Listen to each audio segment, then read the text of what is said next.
দেখুন, গরু কিন্তু দুধ দেয় না, আমরা জোর করে ছিনিয়ে নেই দুধ, তাই না? গাধা কিন্তু অত ভার বহন করতে চায় না, আমরা জোর করে গাধাকে পিটিয়ে তার পিঠের মধ্যে তুলে দেই, তারপরে গাধা যেতে শুরু করে। দেখুন, বনের বাঘও কিন্তু দুধ দেয়। আমরা কি ভুলেও দেখতে চাই যে বাঘ দুধ দেয় কি দেয় না? সিংহ কিন্তু একটা প্রাণী, তবে আমরা সিংহের উপর কোনো ভারী জিনিস চাপিয়ে দেই না। কিন্তু তারপরেও এই গরু বা এই গাধাদেরকে দিয়ে যে আমাদের এত উপকার হচ্ছে, তারপরেও কিন্তু দিন শেষে এদের নামটা বোকা বোকা নাম, তাই না? এই যে গরু, এটা এক ধরনের গালি। আমরা যাকে তাকে গালি দেই, গরু বলে, গাধা বলে গালি দেই।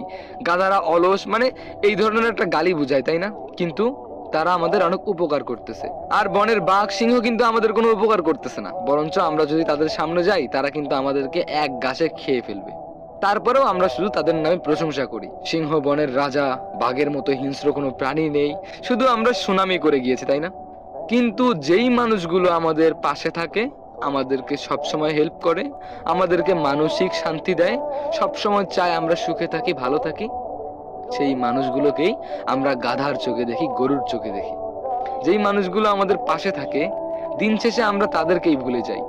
আর যেই মানুষগুলো একটু মিথ্যে আশা দেয়, যেই মানুষগুলো একটু মিথ্যে কথা সুন্দরভাবে গুছিয়ে বলে, সেই মানুষগুলোকে আমরা মাথায় করে রাখি।